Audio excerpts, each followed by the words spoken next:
Hey Waffle Gang, I do hope you are well. My name is Mark and today we're checking out some more relationship stories, and if you do love a Reddit story, why not consider hitting that like, subscribe, maybe that notification bell too. Well, let's crack on with today's first story, which comes from Substantial Weird 504 and says, would I be the a-hole for putting a camera in the kitchen without telling my husband? So, some strange things have been happening. My husband is complaining about me forgetting things like loading the dishwasher and not switching it on, or leaving the stove on after cooking, or not putting things back in the fridge. Things I'm 95% sure I remembered to do. I'll switch on the boiler, aka water heater for US readers, for a hot bath, and an hour later it will be off. My husband says he didn't touch it. And this morning I came to brush my teeth and my toothbrush already had toothpaste on it. What the hell? Did I come earlier? Did I not brush my teeth last night? That's just plain weird. Now, I might be in denial or have paranoia or an exciting extra, or I just read too much Reddit, but it occurs to me this could be gaslighting in the old-fashioned sense. I have no reason to suspect my husband of doing anything like that, but like affairs, that's what everyone thinks, isn't it? So I would like to install a camera to reassure myself that it's really me doing these things. Obviously, I can't get permission from my husband without defeating the whole purpose, but I don't want to damage my relationship in the much more likely case that all this has nothing to do with him. Would I be the a-hole for temporarily invading his privacy to make myself feel better? Edit. It seems like step 1 needs to be checking for carbon monoxide. I'll postpone any other decisions until that's checked. Thank you everyone for your comments and concern. For those concerned for imminent problems, will I get that checked? Thank you. But if it's a problem at all, it could only be in very low doses. This has been a mild problem for months rather than an acute problem in the last few days. I'm not showing any other symptoms. Husband isn't showing any signs at all. We do have a ceiling mounted detector that hasn't sounded any alarm, and besides, my bedroom is upstairs. Update. The CO detector is showing 0 ppm, so not the problem. Along the way, I've also learned CO is not heavier than air. That's CO2, and the detector can be put pretty much anywhere away from airflow or steam sources. Memory loss of this type is not a typical symptom anyway. The symptoms to watch out for are headaches, dizziness, drowsiness, and nausea. Taking everyone's advice, I've applied for an appointment with my GP. I'm looking to get in a vlogger-style body cam to video myself when I'm alone. If it shows me forgetting, then it will be helpful in diagnosing how I'm forgetting. If it doesn't, I can look into further steps. Quick edit to add. We're both mid-40s, so unlikely but not impossible to be dementia. My periods are extremely regular, so unlikely to be perimenopausal, but I'll check that out with my GP. Thank you everyone for your care, concern and advice. I'm overwhelmed by how helpful everyone is being. For all of you who have shared your own stories of gaslighting, my heart goes out to you. Hope you're doing well now. Now for me, I'll start off with that one of the last suggestions that said, recording yourself like some sort of body cam rather than the other way around. Because I don't know if it's right, but if you did set up a secret camera, husband finds it, then, it's just not good, is it? Whereas if you're checking for yourself, then you have every right to do so. But also the first paragraph at the very start that said, my husband is complaining about me forgetting things like loading the dishwasher and not switching it on, or leaving the stove on after cooking. And, he doesn't seem overly concerned by this. And there was lots of comments, which OP's already addressed, about the carbon monoxide, so we won't go into that anymore, and we do have an update in a second. But Terabyte says, so hard to vote on this one, since it really comes down to if there's a medical condition at play, or if he's gaslighting you in the truest sense. Info. How often are these events happening? As a few others have said, I'd mentioned setting up the cameras to him and see if he's supportive or not. If you're truly forgetting, I would think he'd be 100% on board in order to prove his point. Setting them up with his knowledge should also help you see if weird events are captured, or oddly immediately stop once the cameras are up. Opie responds saying, I would say there's been about an incident every week or second week for the past 3 or 4 months, but I wasn't really paying attention in the beginning. This week, however, there have been 3, with the toothpaste being the first thing I couldn't just dismiss as carelessness. Rose Red says, this is hard. You're the a-hole if it's the first thing you do. I suggest seeing a doctor first. If you really think your husband gaslighting you is more likely than a medical issue, to the point that you won't even see a doctor, your marriage is probably doomed regardless of what you do. I had weird memory issues that gradually got worse, and it turned out to be small seizures. It doesn't hurt to get checked out. If you have a close friend or relative you can confide in, it could help to have someone else let you know if you seem to be more forgetful now or if they think your husband is acting sketchy. Sen Rubber says some legit terrible advice in this thread. There's literally no justification to putting cameras up inside your house to catch your husband doing something as nefarious as gaslighting you, simply because some randoms on the internet told you it was a good idea. That's a good way to find out you've got some sort of illness or CO poisoning and lose your marriage in one go. Just remember that none of the people on Reddit are going to help you pick up the pieces after they've given you some advice based on not much. Sorting out the CO detectors and going to a doctor would be a much better place to start. Lily May says, a technical you're the a-hole because not telling him is a bad idea, but I don't think it would make you an a-hole. If he's effing with you, the weirdness will stop when the camera is on and you'll know it's him. If he's not and he finds out, he'll be deeply angry and hurt. If there's another cause, you're being forgetful, he's being forgetful, etc., you'll be able to catch it. Do the carbon monoxide thing first. I'd also ask if you've stated/stopped any medications lately. Have a family or personal history of sleep disorders and make sure you've had a regular checkup done with blood work if this forgetfulness is new. Low blood sugar can really mess with your brain, but it's an easy fix. So OP does update the post, which says, a boring update. No carbon monoxide, no ghosts, no one else living in the house. I could only wish my house was big enough or soundproof enough for that to be possible. No gaslighting and probably no serious illness either. The camera itself was a complete failure. Between how infrequently the issues happen, me trying to be discreet, and me just forgetting to use it. Yes, I'm aware of the irony. I have not yet managed to capture any of my forgetting instances. However, when I came to take my medication one day, I saw I hadn't taken it the day before. I remember the silence in the alarm I had for taking it. I remember going in with the intention of taking it, but no memory after that. It was too much to think my husband was somehow getting hold of another pack of my prescription medication to set this up, so it had to be me forgetting. But the comments here made me realize why I was entertaining the thought at all. My husband was not reacting with what I considered the appropriate level of concern. In fact, he was actively downplaying everything, so I sat down with him to discuss it. Apparently, from his point of view, nothing has changed in what I'm doing, just in how I'm reacting to it. He says I've always been absent-minded. He says it's a personality trait, not a symptom, but in the past I'd be, oh, did I? Sorry. And now I don't remember that, there must be something wrong. He knows that I'm already being treated for depression/anxiety, so he thought the best thing to do was to try and calm me down. He didn't realize it was having the opposite effect. He's willing to support me in anything I want to do, but it's clear he's convinced there's nothing to worry about. His certainty rocked my certainty, and my doctor agrees with him. The doctor is arranging for blood tests to make sure, but he says he expects the problems will largely clear up when I'm a little further into my course. Sertraline for the curious. We'll see, but probably nothing to worry about. Thank you to everyone for your concern and suggestions, and the "you're the a-hole" did help me back off before taking a step that could have damaged my relationship forever. I'm grateful for having a place I could talk this out when I had no one else I felt I could speak to. Your help has meant the world to me. Edit to clarify, the camera mentioned here is small, portable camera I've been carrying with me and recording myself with. I did not film my husband at any point. And I'm not saying it's the case or anything, but OP mentioning sertraline. I remember when I was on sertraline when, I found out about my mum and all that sort of stuff, and I was on it for a little while, and I remember sort of being like, the only way I can explain it is like numbness, like a fog. And of course, people have different side effects with sertraline as well and other antidepressants. And even more so in like the first 3 weeks while it was sort of balancing itself in my system, I guess, that I would find that was the case. Again, I'm not saying that's the case for OP, but a bit of that's what I experienced when I was on sertraline. But I do really hope that things balance out for OP.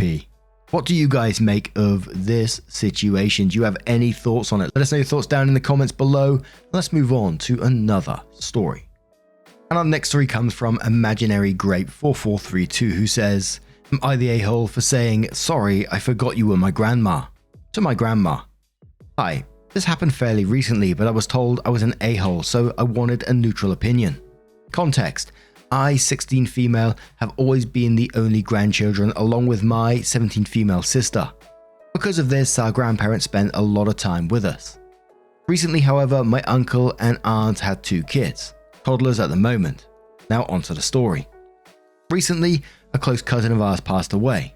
Our funeral was 2 days after my birthday and 1 day after an orthodontist appointment of mine. The orthodontist appointment made it so it hurt to eat any food that wasn't soft. Relevant later. Anyway, we went to the funeral and after that to the burial. Some of my grandma's family were buried there, so she asked me and my family to look for them and take photos of their graves for her. We did, but this took us about 1.5 hours, so when we finally got to the celebration of life, the food was not only cold but almost gone. Now my uncle and his oldest toddler were with us at the ceremony too, so they had arrived at the celebration of life with us. It's also worth mentioning, I hadn't really eaten anything all day except some snacks, so being that it was 2 o'clock, I was hungry. So I got the food that was easy to tear apart and went to sit down. My grandma had my uncle's toddler and all of a sudden started taking my food to give to him. Mind you, I told her I couldn't eat much because my mouth hurt. Well, she ended up giving all the food I could eat to my baby cousin, leaving me hungry. When I got upset, my grandma said, "Sorry, I forget you're my granddaughter." I won't lie, that hurt, and I didn't talk to her for the rest of the day. Anyway, we're at my uncle's house 2 days after, and she asked me to do something for her. And in my genius moment, I said, "Okay, first name, I can do that." When she stared at me in confusion, I finally said, "Oh, sorry, I forgot you were my grandma," in front of one of my aunts and my grandpa, not her husband. I could tell she tried to laugh it off, but it bothered her. I was told by my aunt I should apologize because I needed to be respectful, and that wasn't. But I still haven't apologized and don't plan to unless I'm really in the wrong. So Reddit, am I the a-hole? I'm going to start straight in the comments with Enthusiast who says, "Not the a-hole. Your grandmother is your elder. She should realistically have some concern with raising you reasonably. I don't think what you did was petty. You lashed out. She didn't like it because it struck a nerve. And now, whichever one of you is the bigger person, you should address the elephant-shaped balloon in the room, and you two can hopefully clear the air." Remarkable Buyer says, "Not the a-hole. First, never apologize when you are not sorry. It's a waste of time and energy for everyone involved. Second, your response was actually very appropriate. You got your point across and taught her a lesson without being disrespectful. Your aunt just wants you to apologize because she was raised with the old school belief that children must blindly tolerate crappy behavior from their elders." Nessie says, "Everyone sucks here. How petty you are all being. Grandma shouldn't have said that and you should have been mature enough not to retaliate." Days later. Wita says, "It sounds like you were going through a difficult time with the loss of a family member. It's understandable that you were feeling frustrated and upset when your grandma gave the food you were able to eat to your baby cousin.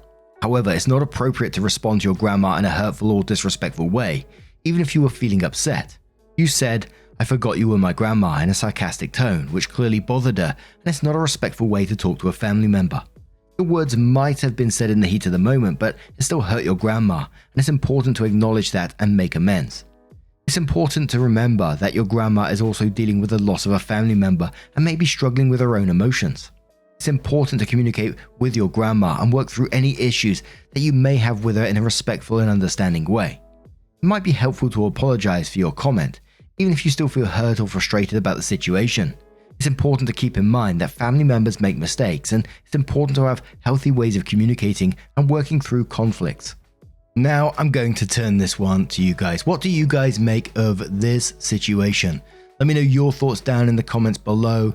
Let's move on to another story from NewMama353 who says, "Am I the a-hole for not asking my mother-in-law nicely to hand over the baby for feeding? Hi, I'm a new mum. Had my son 5 weeks ago. My husband's parents have been staying with us and things have been super overwhelming. Mother-in-law has a habit of taking the baby and refusing to give him back to me. She'd say I'm deliberately ruining her time with him. My son needs feeding every 2 hours and she basically makes me beg her to hand him over to me so I could feed. Last night at 10 p.m, mother-in-law had my son in her arms while sitting on the couch with my husband and his dad. I was exhausted. The baby started crying. I told my mother-in-law to hand him over to me so I could feed him. She refused and I kept asking. My husband starts talking about what a whiny little girl I was to complain that our son is receiving love and cuddles and how I'm using feeding as an excuse to keep the baby away from his mum. I ignored him and told his mum to hand over the baby. She refused and said I needed to wait a little longer. I got angry at this point. My husband said I could take the baby after I asked his mum nicely.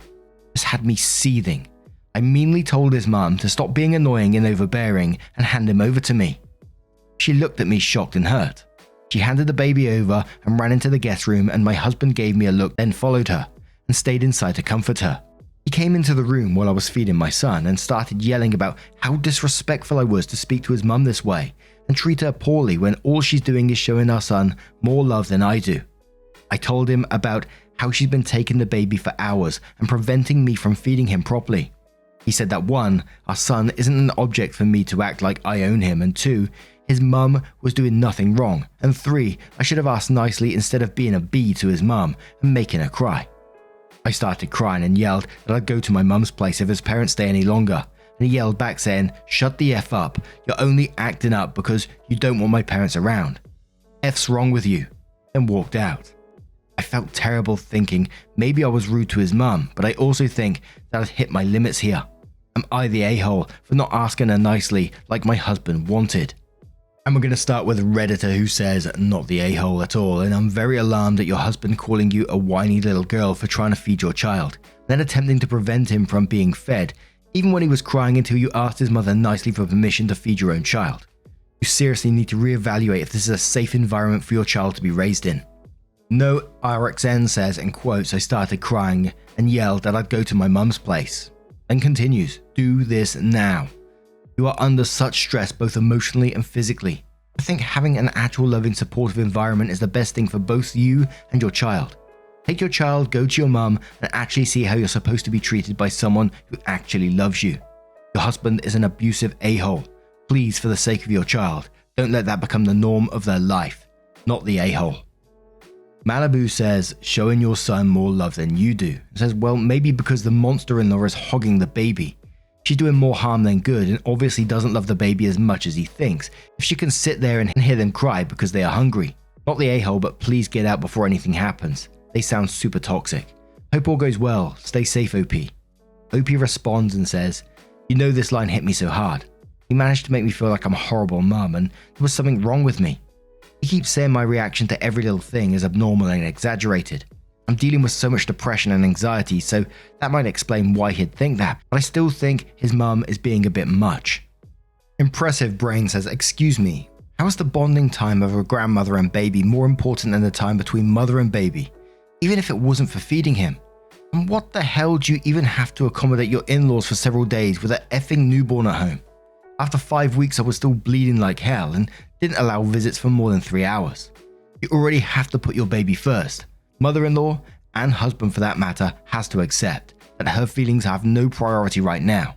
The most important thing is for the baby to gain weight, not the a-hole, obviously." And one more comment from Brontosaurus Baby, who says, "I have a 5-week-old and reading this filled me with so much primal rage for you. Your mother-in-law is being unreasonable and cruel to make you beg for your own baby. Your husband is a major a-hole for not having your back. They're both gaslighting you and being incredibly hypocritical by making you feel like you're being the a-hole to her for making her cry. She broke the cardinal rule of not coming between a mother and a child, and she got to deal with the consequences. Postpartum is an important time for you to bond with and learn to care for your baby. There's absolutely no reason for in-laws to stay with you for this long, especially if they're being so cruel to you. Please take your baby and go to your mum's house. Your husband and mother-in-law are only going to get worse. Not the a-hole."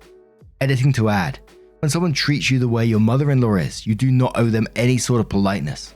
Your mother-in-law deserves to be embarrassed and feel like crap for what she is doing to you. Now, I'm going to turn this one to you guys. What do you guys make of this situation? Let me know your thoughts down in the comments below. Now, just a huge thank you from the bottom of my heart for spending your time with me today. As I always say, 20 minutes or so out of your day is absolutely incredible. So thank you so much. And if you do have a moment of your time, don't forget to click that like button. It really does help out the channel. And hopefully I will see you in the next one. Take care and much love.